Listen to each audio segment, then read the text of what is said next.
Saludos, buenas tardes, gracias por la sintonía con BTV y el espacio Algo Más que Vivir. Roberto Díaz tiene el grato placer, el honor de compartir con todos ustedes esta nueva entrega, recordando que vivir es mucho más que un simple existir y que cada nuevo día que recibimos son nuevas oportunidades para mejorar todo lo que realizamos en nuestro diario vivir. La vida es el mejor regalo, por lo que nosotros no debemos permitir que nada ni nadie haga de ella algo miserable. Como cada sábado a partir de esta hora tenemos la oportunidad de compartir con todos ustedes interesantes orientaciones de salud a través de este espacio, formaciones, orientaciones de salud y de ciencia a través de BTV y el espacio Algo Más que Vivir. Para mí siempre es grato, el placer, el honor de llegar a todos ustedes. Para hoy, como siempre, tenemos interesantísimos invitados y vamos a aprovechar el tiempo para iniciar una interesante conversación con la doctora Ángela Isabel Marmolejo, quien es anestesióloga, nutrióloga y especialista en dolor y cuidados paliativos.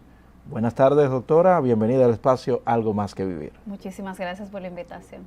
Doctora, veo que tiene varias especialidades, pero el tema que nos compete hoy es el tema acerca del cuidado paliativo. ¿Qué son los cuidados paliativos, doctora? Los cuidados paliativos son definidos, ¿no? Las atenciones, se puede decir de manera integral, holística, de los pacientes que tienen enfermedades graves o enfermedades potencialmente mortales. Estas son aquellas enfermedades definidas que pueden comprometer el ciclo normal de la vida del paciente y en algunos momentos que pueden llegar a no tener cura. Casi siempre en estos casos a lo que se hace referencia es al cáncer, doctora. ¿Hay otros tipos de enfermedades que podrían exigir un cuidado paliativo a un paciente?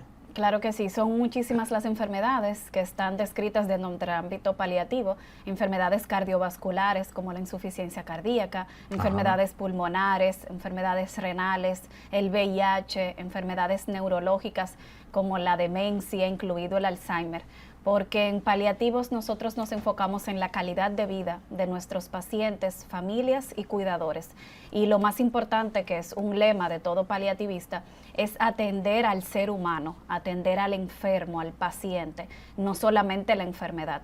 Entonces, inclusive podemos tener un paciente que curse con varias enfermedades, entonces nosotros vamos aliviándole sus síntomas de acuerdo a lo que vaya apareciendo, sin importar la enfermedad que tenga. Muy bien, entonces en resumen, ¿cuándo se puede considerar a un paciente que es un paciente paliativo? Inmediatamente se diagnostica la enfermedad. Cuando el médico sabe que esa enfermedad puede tener muchas repercusiones clínicas, o sea, un daño, se pudiera decir, biopsicosocial. Lo biológico, lo psicológico, lo social, que ahí viene de la mano lo espiritual, y el ambiente del paciente. Por ejemplo, una insuficiencia cardíaca, un cáncer, que son enfermedades que avanzan muy pronto y que eventualmente pueden no curarse, entonces debe ser una señal de alarma para involucrar al paliativista dentro de las consultas. Dos preguntitas, doctora. ¿Qué hacen los paliativistas? Porque me imagino que es un trabajo multidisciplinario, ¿cierto? Esto de los paliativistas. ¿Y cuál es el objetivo fundamental del cuidado paliativo? Los paliativistas buscamos calidad de vida. Definitivamente es buscar que ese paciente, todo el tiempo que le quede, se puede decir vivo, ¿no? Sin importar si tiene la enfermedad activa o no, porque el paciente puede curarse. Sí. Y claro que sí, y eventualmente solamente necesitar algunos procesos de paliativos. Por ejemplo, la atención espiritual, que siempre va de la mano, puede que en alguna de las consultas solamente necesite apoyo psicológico, puede que en otra necesite apoyo nutricional, puede que en una consulta el paciente esté bien y sea su cuidador principal que necesite la ayuda por la sobrecarga, puede que que tenga problemas económicos y necesite una ayuda, hasta problemas en casa, sociales. Nosotros les ayudamos hasta acomodar la casa, porque hay pacientes que les cambia la vida luego de la enfermedad, por ejemplo, que tienen que andar en silla de ruedas o camas de posición. Entonces, hasta para acomodarse a su día a día, necesitan una mano amiga que le acompañe. Ajá, como diría alguien, vamos a desmenuzar un poquito esto. En su caso, usted es anestesióloga y también nutrióloga. Sí. ¿Cuál sería su papel con un paciente paliativo? El papel es, en el caso de que yo sería principalmente como médico, porque en el equipo empieza con el médico, ¿no? El médico de cabecera, están las enfermeras, psicólogo, nutriólogo y médico de base. Entonces nosotros controlamos los síntomas. O sea, nosotros, por ejemplo, todo lo que el paciente vaya presentando, dolor, sobre todo, es una especialidad también que va de la mano con cualquier paliativista, pero que el anestesiólogo la maneja con mucha fluidez. O síntomas como disnea, náuseas, vómitos, o sea, todo el manejo farmacológico del paciente está a mi cargo. Pero en esta parte como anestesióloga. Sí, bueno, yo hice anestesia como primera especialidad porque paliativos puede estudiarlo cualquier especialista, cualquier persona, que es la verdad una motivación a los colegas. El internista, el geriatra, el oncólogo, el ginecólogo, el cardiólogo, todo el mundo puede hacer la maestría en paliativos. Solo que yo hice anestesiología como primera. Y una especialista también en el manejo de dolor. Y en el manejo del dolor, exactamente. Y luego entonces ahora, o hace ya varios años, entré en el ámbito de paliativos. Pero no hay que ser anestesiólogos.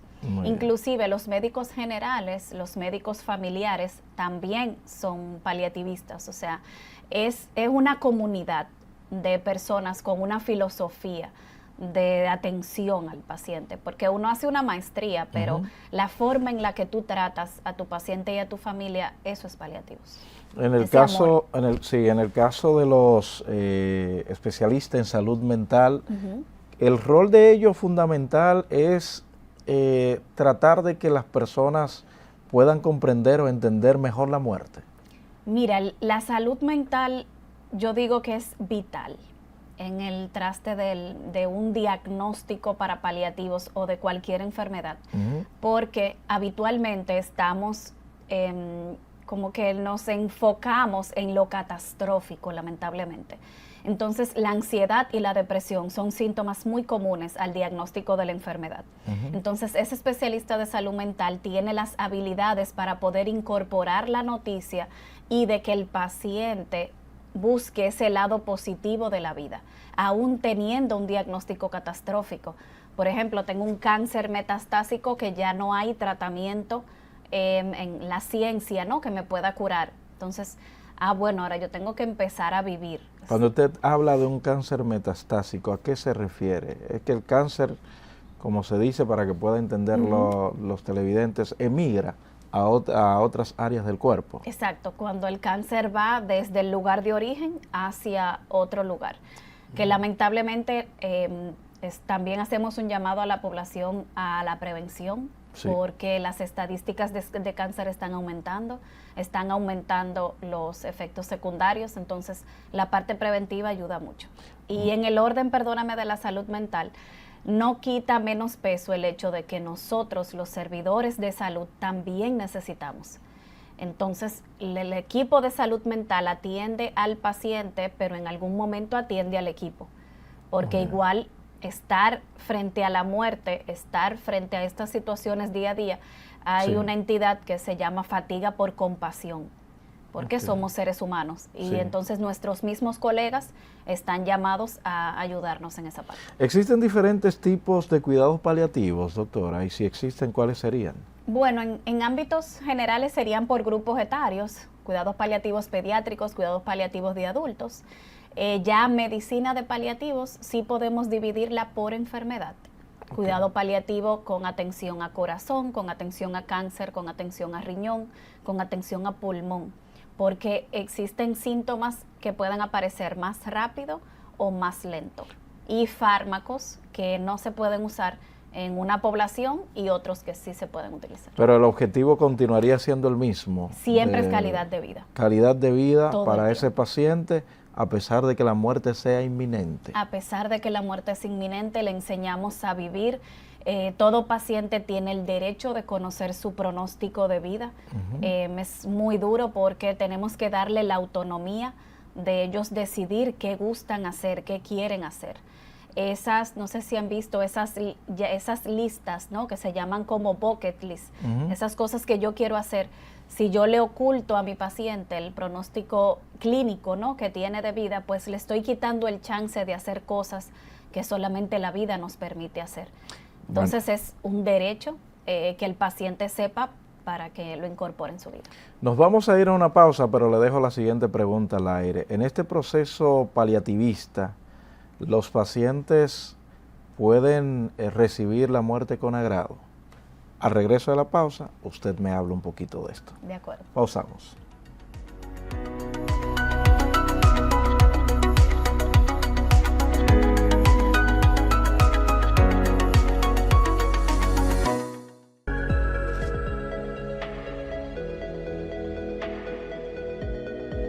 Llamó una joven que mi niña tuvo un accidente. En verdad, yo me atormenté en el momento. Ahí llamaron al 911. Luego yo de estar trabajando, yo llamo para acá de nuevo. Justamente cuando yo llamo, estaba llegando el 911. Algo que me sentí muy contento, que yo no estar aquí y ellos sí pudieron estar en el momento en el lecho, se lo agradezco infinitamente. Sistema Nacional de Atención a Emergencias y Seguridad 911. Óyeme, aquí estoy llamando ese comando Onofre. ¡Comando! Hey, un segundo. Estoy aquí, comando, un segundo. Siéntese, un segundo. Comando, aquí están ellos, dígale. Buenos días, queridos todos, ¿cómo se sienten? Me alegro mucho, ustedes saben que mi cuerpo está aquí, pero el corazón mío está con ustedes allá.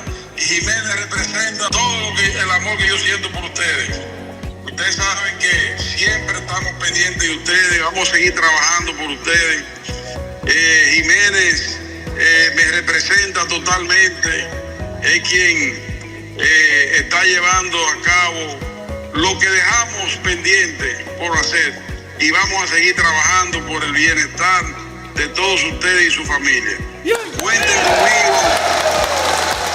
Cuenten conmigo, que trabajaremos día por día pensando en los beneficios que vamos a conseguir, mejorando las condiciones de vida de todos ustedes y de salud.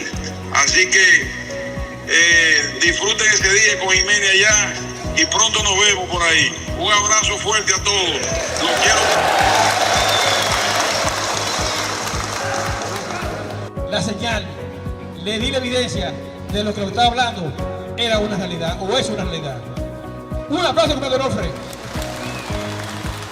Por la instrucción del ministro Onofre, ministro de Defensa, ordenó por instrucciones al general Jiménez Sánchez, presidente de la Junta de Retiro, para que compartieran con nosotros y le buscara necesidades a todos nosotros los pensionados, como salud, en medicina, como acuerdo de salario y muchas necesidades más. Le damos gracias y estamos aquí a sus órdenes.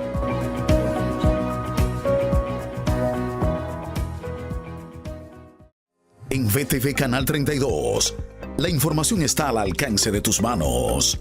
Sintoniza en tiempo real nuestra programación desde cualquier dispositivo móvil a través de nuestra plataforma streaming y nuestra página web vtvcanal32.com.do. Panorama apuesta al periodismo de calidad y ahora llega a sus lectores de manera impresa con reportajes de profundidad. Así como lo oyes, Panorama, el periódico dominicano que vino para quedarse, llegará a tus manos totalmente gratis. Ya lo sabes, Panorama en su versión impresa es tuyo, es de todos. Panorama tal como es.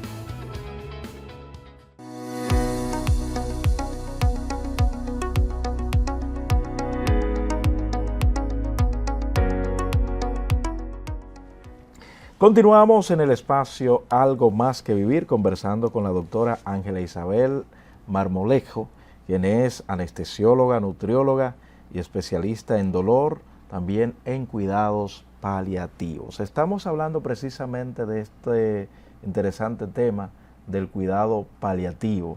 Doctora, ¿este cuidado se da en los centros hospitalarios o puede el paciente estar en su hogar?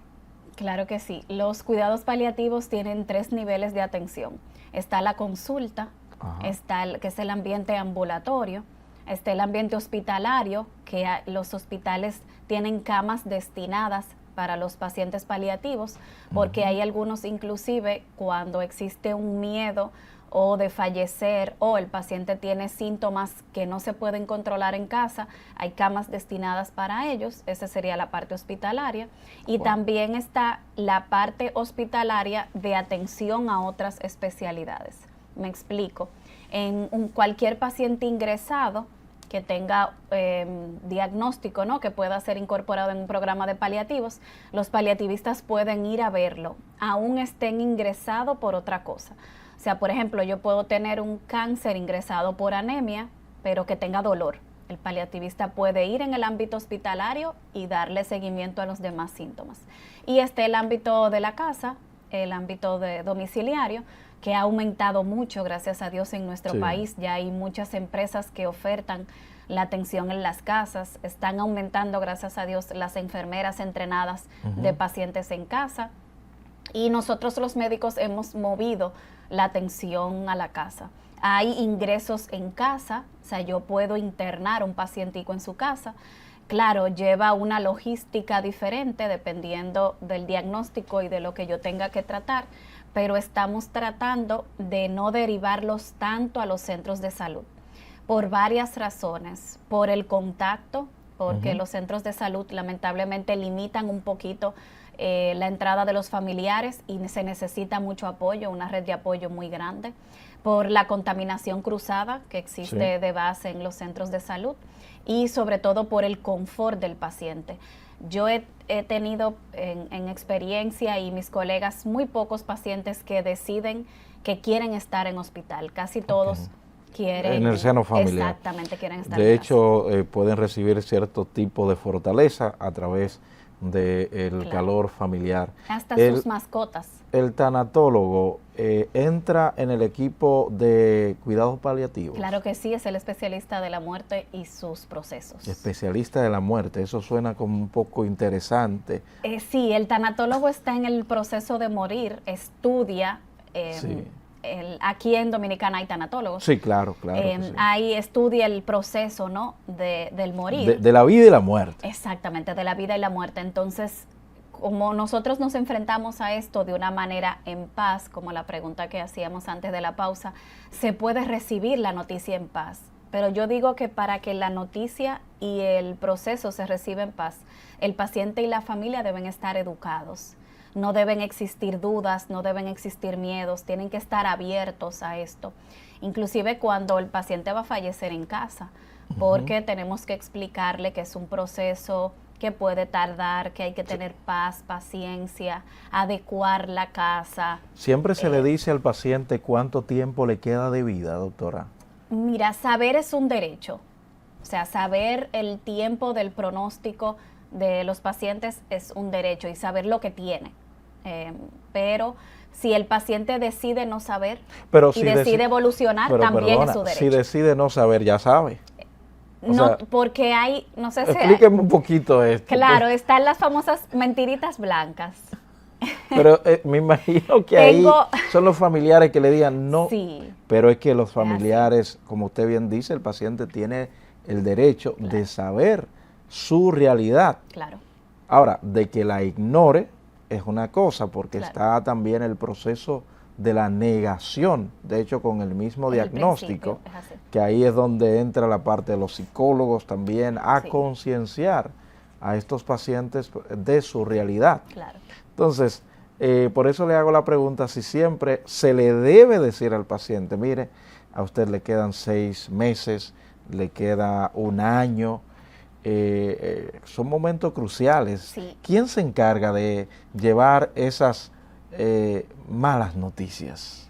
Es mixto, inclusive hay unos panoramas, algoritmos diseñados, Ajá. donde lo ideal es que esté el paciente, 2 miembros o 3 miembros confidenciales legales de derecho del familiar, los más cercanos que existan, Okay. y los miembros del equipo, que estaría el médico paliativista, el médico de base, el psicólogo y la enfermera. Sí. Y en algunos países desarrollados, donde el trabajador social es quien da el seguimiento por la sobrecarga del médico, el trabajador social debe estar. Casi siempre no les toca a los psicólogos, en algunos casos, esas noticias. Sí, eso es cuando nosotros, Sí. cuando todo el mundo quiere esquivar, ahora... Sí, le mandan la pelota caliente. Exacto. Miren, hay una interconsulta. Pero la verdad Sí. es que si uno va allanando el camino, hay métodos bonitos. Hay unas cartas, unas barajas que venden en el internet de voluntades anticipadas. ¿Qué son voluntades anticipadas, doctora? Son los deseos que el paciente quiere al momento de estar en fin de vida. Puede ser o cosas que él quiere que hagan, por ejemplo, intervenciones, la frase de quiero hacer todo, ¿no? O sea, quiero someterme a todo tratamiento, inclusive experimental. Eso es una voluntad anticipada. O el rechazo de algunas medidas. Por ejemplo, no quiero que me intuben, no quiero que me dialicen, quiero morir en casa, quiero que me entierren, quiero que me cremen, como cosas así. Son voluntades anticipadas. Entonces, uno toma las barajas, Sí. la baraja dicen todas estas noticias, que yo quiero estar en mi muerte, cómo quiero estar. Entonces el paciente va viendo sus barajas y la pone en mi frente. Ha habido de mí. pacientes que han dicho, no quiero que fulano vaya a mi velorio. Bueno. Señores, uno No, se ríe con algo tan serio, pero pero hay está- personas que, claro. fulano que no vaya a mi velorio. No me han dicho así, pero sí me han dicho que lo quieren privado. Ah, ok, sí. Por Sí. temas de exposición. Sí, en algunos casos, cuando el paciente se ha deteriorado mucho físicamente, piden no ser expuestos, Sí. porque hay personas, ¿no?, que no lo van a reconocer. Que me recuerden como dicen, Exacto. ¿verdad? Algunos Sí. piden que las maquillen, Ok. piden su ropa, que quiere que le coloquen, o sea, cosas así medio arbitrarias, Mire, pero ahora que usted es habla parte de del eso, humor en paliativo, solo que hay que tener ahora cuidado. que usted habla de eso, yo recuerdo una amiga que en ese momento habían muchos, bueno, siempre han existido los feminicidios, estaba atravesando por una situación difícil y me decía, como tú eres periodista, si me pasa algo, no me tomes fotos feas. Digo, pero ¿qué es? Pero mire, con un asunto terrible, pero a Claro. propósito de lo que usted decía. Claro, que es una voluntad anticipada. una voluntad anticipada. Claro. Doctora, vámonos a una nueva pausa. Al regreso me gustaría que usted me hable algo que se está practicando ya en Latinoamérica, que antes no se veía, Claro. en contraposición con los cuidados paliativos, el tema de el suicidio asistido. Nos vamos a la pausa, regreso para que hablemos sobre este tópico. Claro que sí. Pausamos.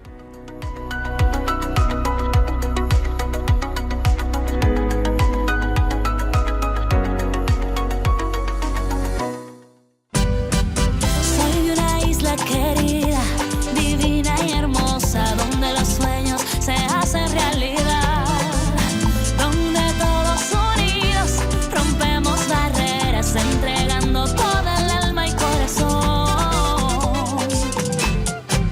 República Dominicana, te llevo por dentro. Sus playas te enamoran y por sus ríos corre la esperanza. Somos un mar lleno de fe, somos sonrisa en cada amanecer. Un paraíso sin igual y el que viene va a querer volver. Ser de esta tierra es lo más grande para mí. El esfuerzo de todo un pueblo hoy se ve reconocido. País número 1 en la recuperación del turismo.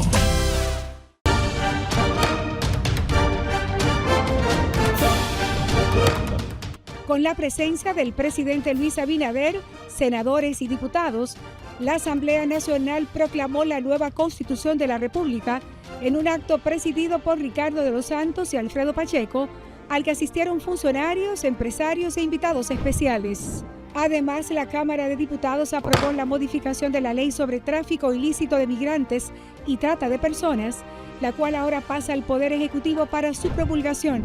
También refrendó en primera lectura el proyecto que modifica varios artículos de la ley que crea el Sistema Nacional para la Soberanía y Seguridad Alimentaria y Nutricional. Asimismo, en el marco del Día Mundial de la Alimentación, la Cámara de Diputados, el Frente Parlamentario contra el Hambre, INAVIE y la FAO realizaron el primer Foro Nacional sobre Alimentación Escolar, donde reiteraron la importancia de la creación de una ley por una mejor alimentación y nutrición escolar en la República Dominicana. Y 17 comisiones estudiaron diferentes iniciativas durante la semana. Cámara de Diputados de la República Dominicana. Panorama apuesta al periodismo de calidad y ahora llega a sus lectores de manera impresa con reportajes de profundidad. Así como lo oyes, Panorama, el periódico dominicano que vino para quedarse, llegará a tus manos totalmente gratis. Ya lo sabes, Panorama en su versión impresa es tuyo, es de todos. Panorama tal como es.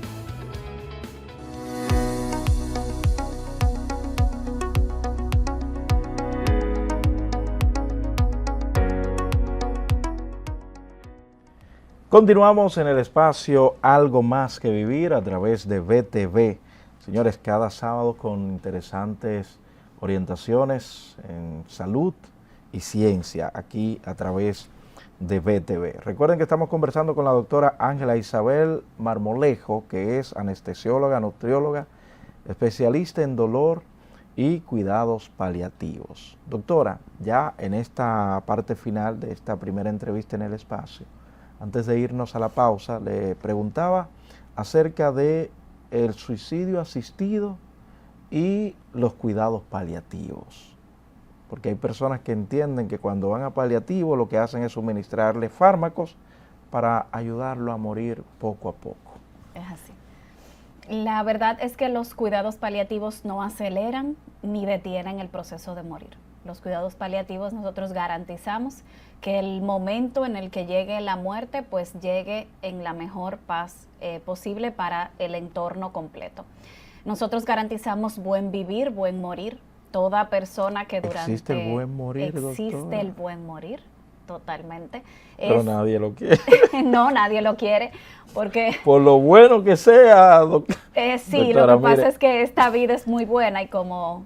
Por difícil que sea. Los doctora. creyentes sabemos que nadie ha regresado a decir nada, pero es muy buena y por eso yo digo que hay que vivirla plenamente. Hay que cada día vivir cada quien su parte paliativa. Yo creo que alguien diría, esta es una mercadóloga de la...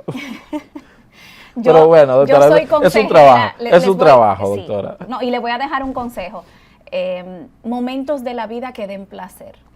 Hay que tratar de que todo en nuestros días, un cafecito con azúcar, no importa la dieta, ese placer que les da a cada persona vivir cada momentito, un chocolate, el gimnasio, salir con mi familia, no atrasar los momentos, las emociones, las palabras. O sea, siempre tratar de no vivir como el último día, porque también hay que tener precaución, ¿no? Hay que ser medidos, pero tratar de disfrutar vivir de la vida, sí. Exacto, como si estuviéramos listos, aunque nunca estamos. No esperar tener tanto para disfrutar, como muchas personas a veces que quieren tener mucho para poder disfrutar. Yo decía el día pasado que, por cierto, de camino a dar un pésame a unas personas conocidas, que nosotros en esta vida nos afanamos por tener de todo, nos afanamos por ser algo en la vida, al final terminamos siendo nada y terminamos sin nada. Lo que hay que disfrutar lo que tenemos. Totalmente. Doctora, entonces, esto de el suicidio asistido. Esto es eutanasia. Un debate. La eutanasia versus la sedación paliativa no son lo mismo. No tenemos la corriente de la eutanasia porque tenemos la espiritualidad, tenemos la base de que las creencias, porque nosotros también por temas de ética a la espiritualidad no le colocamos nombre, porque tratamos personas de todo tipo de religiones, pero nosotros creemos en un ser poderoso que da la vida y que en su momento se pudiera quitar, ¿no? Entonces, Lo que sí hacemos es que cuando el paciente está ya previsto para últimos días, últimas semanas de vida, colocamos sedación paliativa, que es cuando existen síntomas refractarios como mucho dolor, delirium, disnea, un paciente ahogándose, nadie quiere ver a un familiar sufriendo, ahogándose. Ahí entonces nosotros entramos a mejorar ese proceso de morir. Es importante recordar, la muerte no duele. La muerte es un proceso totalmente natural, eso está regido de forma espiritual y eso, el sufrimiento es inevitable, pero hasta del día a día. Entonces, hay cosas que no podemos controlar porque, por ejemplo, nos llega una enfermedad muy avanzada con causas de dolor, lo que hacemos es tratar el dolor. Pero esa parte de nosotros anticiparnos por mutuo acuerdo con un paciente para terminar su vida no es algo que practicamos, la verdad. Nosotros tratamos de mejorarle la calidad de vida, inclusive muchos pacientes que tienen enfermedades y creen que no van a poder afrontar el momento, buscamos todas las herramientas posibles para darle la razón de vivir a ese paciente y acompañarles hasta el último día. Usted decía que la muerte no duele y tiene mucha razón en esto. A mí me ha tocado ver algunos casos mayormente de mujeres, y yo digo que las mujeres tienen más valor que nosotros los hombres. Solo le temen a una cosa, cuando tienen hijos, con quién se quedarán sus vástagos. Es así. Cuando hay mujeres que atraviesan por situaciones precisamente ya de muerte inminente. Y su preocupación, señores, en el lecho de cama es con quién se van a quedar sus hijos. Y a veces llaman al que más confianza le tienen, al vecino, al compadre, a un familiar. Y su pensamiento es, cuídenme a los pequeños. Claro. Inclusive en el momento de partir hay muchos mitos alrededor de esto, pero inclusive en nuestros campos, el dominicano es un ser muy especial, sobre todo. Lo que pasa es que a veces uno lo ve tan natural, lo ve tan normal, no lo distingue. Pero el ser humano cuida, el dominicano cuida a su vecino. Sí. En un campo aquí, en la zona rural de nuestro país, hay alguien falleciendo y el vecino va, le da la mano, siempre está atento y hace en algún punto paliativos. Entonces hay un momento en el que al paciente hay que hacerle saber de que aquí todo va a estar bien. O sea, esa parte de yo te dejo ir, eso hay que decirlo. Mira, todo va a estar en paz, aquí va a estar todo bien cuidado, puedes ir en paz, puedes cruzar tu transición de forma no placentera, pero con tranquilidad, ¿no? Con confianza de que aquí vamos a estar bien. Porque es bien cierto que cuando el paciente está atado, su mente está atada, no trata de cruzar esa parte. Y eso se ve aquí al día a día, de que se escucha mucho. María Teresa de Calcuta decía que el misterio más grande lo es la muerte. Es así. Y se puede hablar de muchos mitos y realidades acerca de la muerte. Por ejemplo, hay personas que no terminan de fallecer hasta ver a quien deberían ellos perdonar. Es así. O recibir el perdón. Es así. Pero yo sé que usted tiene mucha experiencia en este tema, pero yo quiero que usted le haga una última invitación a los televidentes con este tema maravilloso que usted ha tratado de los cuidados paliativos. ¿Lo cubren los seguros, doctora? Sí, estamos trabajando para ampliar las coberturas, porque si bien es cierto, debe aumentar un poquito más y todos los medicamentos que debemos de utilizar y sobre todo incorporar a todo el personal en la cobertura. Hay aseguradoras, temo a decir sin conflicto de intereses, que tienen programas de paliativos y lo que pasa es que a veces como las personas no lo conocen, no recurren a él. O sea que yo creo que mi mensaje final es que todo el mundo sepa que en la República Dominicana existen cuidados paliativos, que estamos trabajando para la mejora de los mismos y pues a mis colegas que involucren la filosofía paliativa en su día a día para la verdad mejorar la calidad de la atención. ¿Cómo la pueden contactar si alguien requiere de sus servicios paliativos? ¿Cómo la siguen en redes sociales y algún contacto donde usted labore? Claro, yo ofrezco mi servicio en varios centros. Estoy en Intracare Center, en la avenida Winston Churchill. Estoy en Oncocer Santo Domingo. Y mis redes sociales Paliativos, con 2L, Paliativos RD. @paliativosrd, y mi número de teléfono 809-847-9988. También tengo consulta en otro lugar y brindo atención domiciliaria.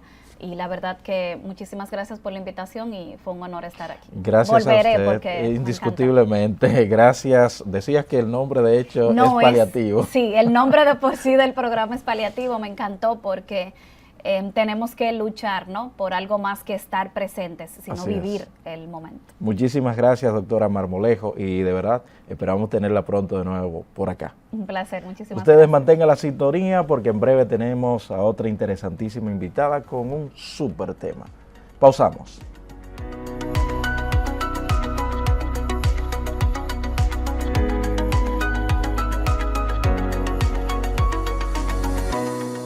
Panorama apuesta al periodismo de calidad y ahora llega a sus lectores de manera impresa con reportajes de profundidad. Así como lo oyes, Panorama, el periódico dominicano que vino para quedarse, llegará a tus manos totalmente gratis. Ya lo sabes, Panorama en su versión impresa es tuyo, es de todos. Panorama tal como es. VTV Canal 32 crece y amplía su cobertura para estar más cerca de ti. Nuestra programación llegará con mayor nitidez a través de los sistemas de cables nacionales. Claro, Altiz, Aster, Wintelecom y su cablera local. VTV Canal 32, ahora con mayor cobertura y mejor programación. Dale pa' los rincones, donde te espera un gran sol, en la playa, en la montaña, belletas y tradición. Dale pa' los rincones, donde te espera un gran sol, un mopongo, pescado frito y todo nuestro sabor. Dale pa' los rincones, hay que bella nuestra tierra. Dale pa' los rincones, su sabor y su palmera. Lleva lo mejor de ti y te llevarás lo mejor de tu país. República Dominicana, turismo en cada rincón. En VTV Canal 32, la información está al alcance de tus manos. Sintoniza en tiempo real nuestra programación desde cualquier dispositivo móvil a través de nuestra plataforma streaming y nuestra página web vtvcanal32.com.do.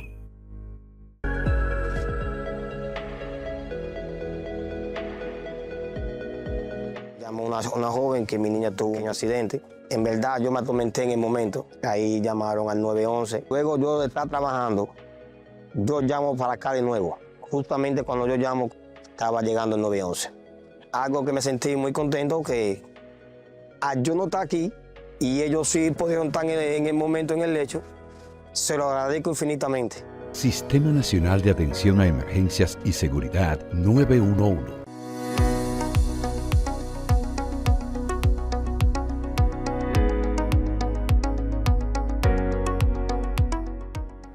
Continuamos en el espacio Algo Más que Vivir y como bien había prometido, dos interesantísimas entrevistas de orientación. Primero estuvimos conversando con la doctora Ángela Isabel Marmolejo. Ahora tenemos a alguien que comienza con A, pero es Ana Isabel Chávez, que es médico uróloga. Ella va a estar tratando un interesante tema con nosotros, que a pesar de ser el mes de la salud masculina, hemos tenido a dos brillantes profesionales de la medicina, a dos brillantes mujeres en la tarde de hoy. Buenas tardes, doctora Chávez, ¿cómo se siente? Gracias a Dios, todo muy bien. Muchísimas gracias por la invitación. Médico uróloga. Así es. Era muy frecuente ver a urólogas en años atrás.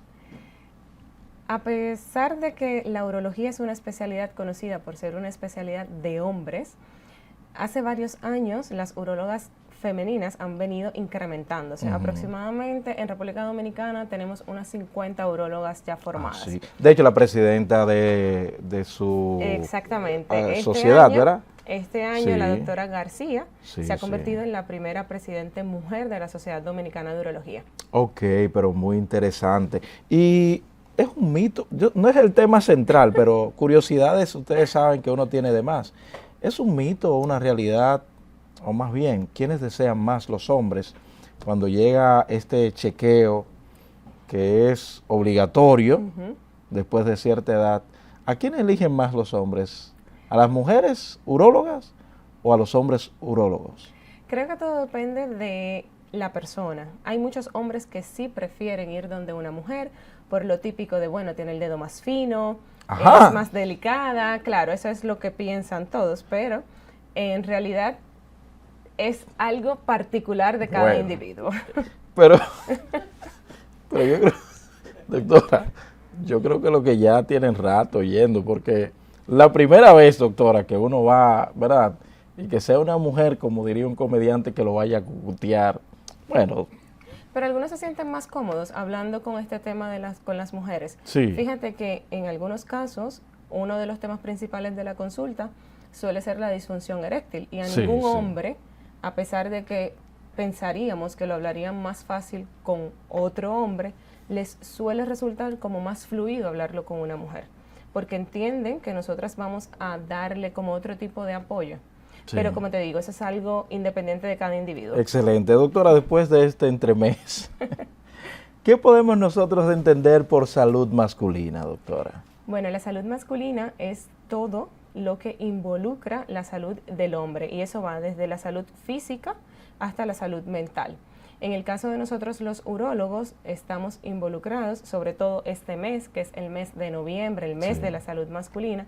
Nuestro enfoque es hacer que los hombres acudan a chequearse a los diferentes especialistas, no solamente al urólogo, que viene siendo el médico especialista habitual del hombre, donde realmente se pueden realizar los chequeos más importantes, como es el chequeo prostático, los pacientes jóvenes hacerse su chequeo testicular o de la fertilidad o de cualquier otro trastorno urológico, pero asimismo damos voz a que los hombres también necesitan estar en salud mental.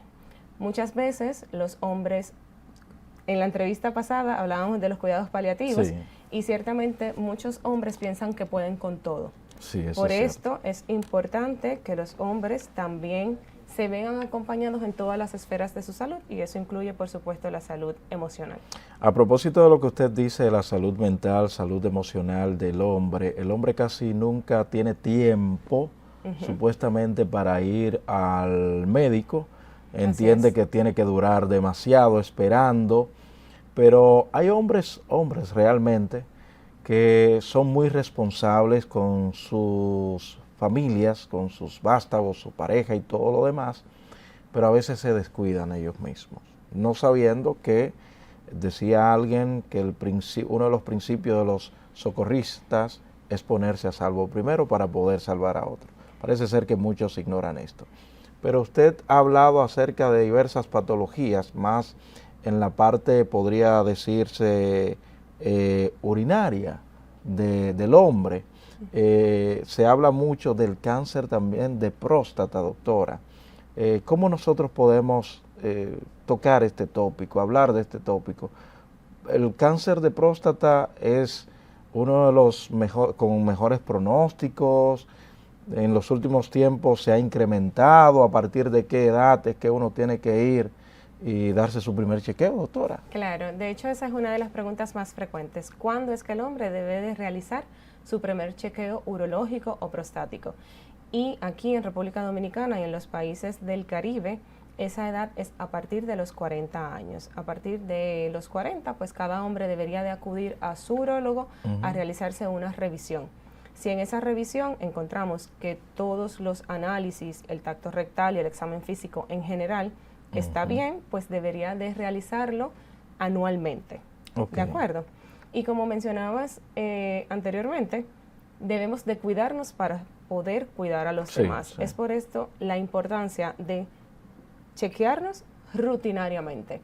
Muy bien. En muchas ocasiones el hombre acude cuando tiene mucha sintomatología, y en ese momento probablemente ya estamos hablando de una enfermedad avanzada, en el caso de las enfermedades malignas, sobre todo el cáncer de próstata, porque en sus etapas iniciales el cáncer de próstata suele ser asintomático, es decir, no da ningún tipo de sintomatología. ¿Cómo podríamos empezar a sospechar que hay alguna patología, alguna afectación a nivel de la próstata? El paciente puede iniciar con síntomas de dificultad miccional, el chorro está un poco más débil, se interrumpe, se empieza a levantar en muchas ocasiones por la noche. Sí, dice que si usted está orinando y se moja la punta de los zapatos, puede que haya alguna patología de la próstata. Lo importante en ese momento... Eso vendría momento, siendo como un autoexamen, doctora.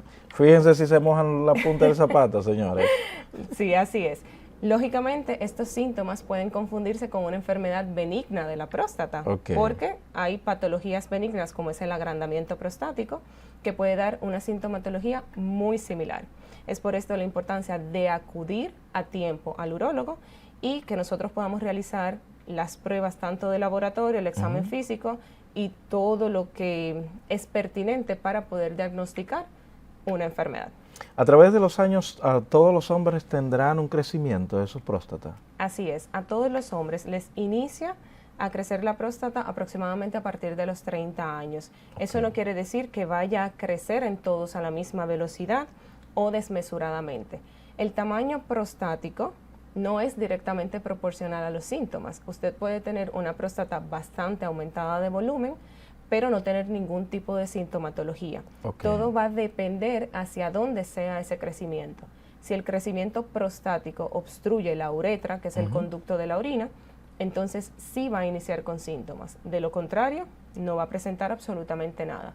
Pero hay pacientes que tienen una próstata bien pequeñita, pero el crecimiento es hacia la parte interna, es decir, hacia el conducto. Y eso va a producir que el paciente inicie pues a disminuir el chorro miccional, a que, como usted dice, se le caiga el chorrito cerquita de los pies, a que se corte el flujo de orina, a levantarse más veces en la noche o a tener que salir corriendo inclusive para poder orinar. Eso incluye la puntería, porque a veces usted entra a algunos baños de hombre y en vez de orinar... el chorro nos dice hay un reguero mucho. En el piso. De hecho, una de las preguntas que nosotros debemos de realizar en la consulta es si el chorro es único o se divide, o si inclusive es como si fuera una regadera, como la regadera de las flores, que son como muchos chorritos. Pues eso nos dice a nosotros si hay algún trastorno a nivel de la vía urinaria baja. Tiene que ser recto. Debería de ser único, único y continuo, es lo ideal. Doctora, ¿y cuál es el funcionamiento de la próstata? ¿Qué función tiene la próstata, doctora? La próstata es una glándula y como todas las glándulas lo que hacen es emanar una secreción. La próstata es la que secreta el líquido seminal. Ese líquido que acompaña a los espermatozoides es secretado a través de esta glándula y por supuesto producir esa hormona que es el antígeno prostático específico. Muy bien, vámonos a una pausa, doctora. Al regreso continuaremos con esta interesante entrevista a propósito del mes de la salud masculina. Pausamos.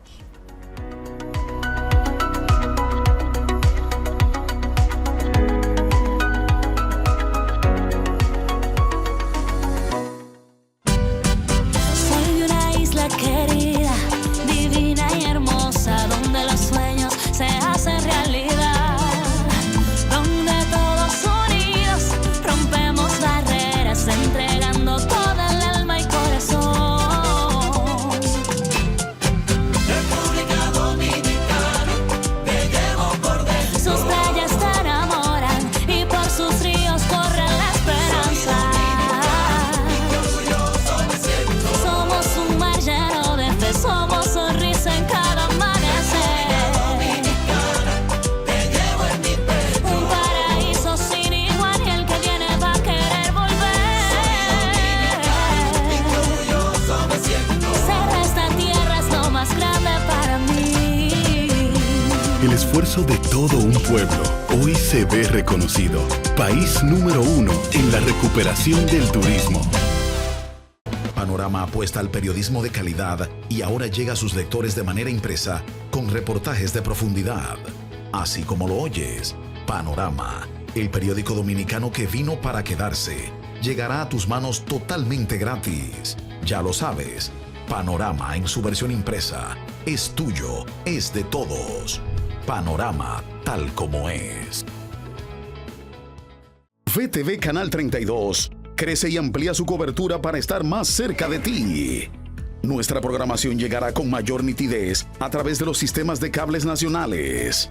Claro, Altiz, Aster, Wintelecom y su cablera local. VTV Canal 32, ahora con mayor cobertura y mejor programación.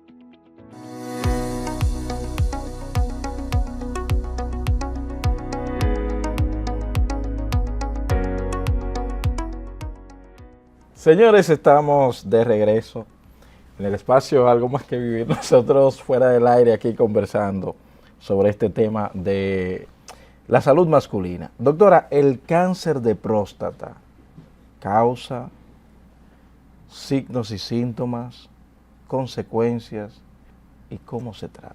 Le puse todas las preguntas sobre la mesa, doctora. Bueno, lo más importante es que tenemos que saber que el cáncer de próstata es el segundo cáncer más frecuente en hombres. Bien, es un cáncer que anualmente se diagnostican más de 1,5 millones de hombres, ¿de acuerdo? Entonces, los síntomas los estuvimos mencionando anteriormente. ¿Tiene alguna causa fundamental, doctora? Las causas exactamente pueden ser genéticas. Si usted tiene un familiar de primer grado que ha tenido un cáncer de próstata, pues usted tiene más posibilidad de padecer de esta enfermedad. Y la edad, esos son los principales factores de riesgo. A mayor edad, mayor riesgo de poder presentar un cáncer de próstata. Luego tener definido alguna patología en sí que yo le pueda decir, bueno, si lógicamente tener un estilo de vida saludable va a disminuir el riesgo de padecer de esta enfermedad. Pero no hay ninguna patología en sí que le vaya a aumentar el riesgo, aparte de que tenga un familiar de primer grado, básicamente genética, si hay asociación con el cáncer de mama, si usted, su madre o una tía tuvo un cáncer de mama, pues también tiene un mayor riesgo de padecer cáncer de próstata. Siempre se ha dicho que los pacientes con antecedentes tienen que hacerse su chequeo más temprano. Más temprano, efectivamente. ¿Qué sería más temprano, doctora? Por lo menos 5 años antes de la edad del diagnóstico de ese familiar. Eso sería lo mínimo. Muy bien. ¿De acuerdo?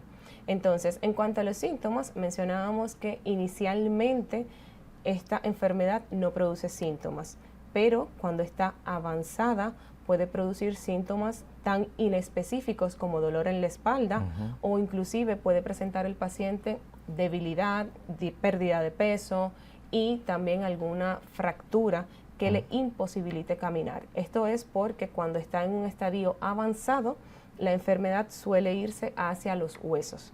Bien. En cuanto al diagnóstico, lo más importante es que una vez usted vaya a la consulta de su urólogo o uróloga en este caso, pues entonces nosotros realizamos algunas pruebas de laboratorio como son el antígeno prostático específico, que es el PSA. El PSA, sí. Y además de eso realizamos el tan temido tacto rectal. Pero doctora, ¿es mito o realidad que el tacto rectal puede estar bien, sin embargo el PSA bien y haber una anomalía? Correcto. Hay un tipo de tumor prostático que no eleva el PSA. Esos son los tumores neuroendocrinos. Eso es como un subtipo dentro del cáncer de próstata. Entonces sí es importante poder conjugar esos dos estudios, tanto el examen físico a través del tacto rectal como el análisis en la sangre, que es el PSA. Una vez nosotros tengamos la sospecha, si hay una alta sospecha de que pueda estar pasando algo a nivel de la próstata, pues su médico le indicará una biopsia. Muy bien. En esa biopsia lo que hacemos es extraer tejido prostático y esos cilindros se envían al patólogo para que el patólogo los mire al microscopio y nos diga exactamente qué tipo de células están habitando en la próstata. Si esas células son benignas o si no lo son. Muy bien, en el caso de que las células sean malignas, entonces el siguiente paso es poder estadificar el riesgo que tiene ese paciente. Es decir, si es un riesgo bajito, intermedio o elevado. Y en dependencia de esto es que nosotros entonces podemos ofertar un tratamiento. Muy bien. ¿Mito o realidad que una gran cantidad de pacientes con cáncer prostático llegan tarde a la consulta? Aproximadamente un 20%. No podríamos decir que es la mayoría. Cada vez más, y gracias a Dios, se está difundiendo la información y los hombres están acudiendo a su consulta. Pero si bien es cierto que aproximadamente un 20% de los pacientes suelen llegar ya, no vamos a decir tarde, pero sí con una enfermedad avanzada, que no quiere decir que esté metastásico, es decir, que la enfermedad esté ya pues en los huesos o en los ganglios. Pero sí hay un porcentaje de pacientes que lamentablemente llegan a un estadio o en un riesgo más elevado. Muy bien. Doctora, ¿y el tratamiento? ¿Siempre es quirúrgico? ¿Se le da quimio, radio? ¿Qué procede? En el cáncer de próstata tenemos un arsenal de tratamientos y todo va a depender del estadio de la enfermedad. En estadios iniciales o de riesgo bajo, podríamos optar por diferentes tratamientos, desde radioterapia, cirugía, por supuesto, braquiterapia, vigilancia activa, mientras que en un riesgo intermedio, pues ya vamos disminuyendo algunas posibilidades de tratamiento, como son radioterapia, básicamente, y cirugía. Y en el riesgo elevado, podríamos optar por tratamientos que van acompañados desde pastillas, quimioterapia, radioterapia. En algunos casos se puede hacer algún tipo de procedimiento o radioterapia directamente a la zona de la metástasis. O sea, hay un sinnúmero de tratamientos que, dados a tiempo, podríamos frenar la evolución de la enfermedad. Muy bien. Y hablo de frenar porque en estadios avanzados las posibilidades de curación disminuyen bastante. No es lo mismo una enfermedad en un estadio temprano, que podríamos decir que tiene más posibilidad de curarse, o de que si vuelve la enfermedad de casualidad, pues pasaría mucho tiempo para poder evidenciar alguna recidiva. En cambio, ya en estadios avanzados, pues las posibilidades son menores. ¿Y a qué se refiere cuando dice vigilancia activa, doctora? La vigilancia, ¿En qué momento se amerita esto? La vigilancia activa es un tipo de tratamiento que solamente está indicado en un grupo de pacientes muy específico. No todos los pacientes califican.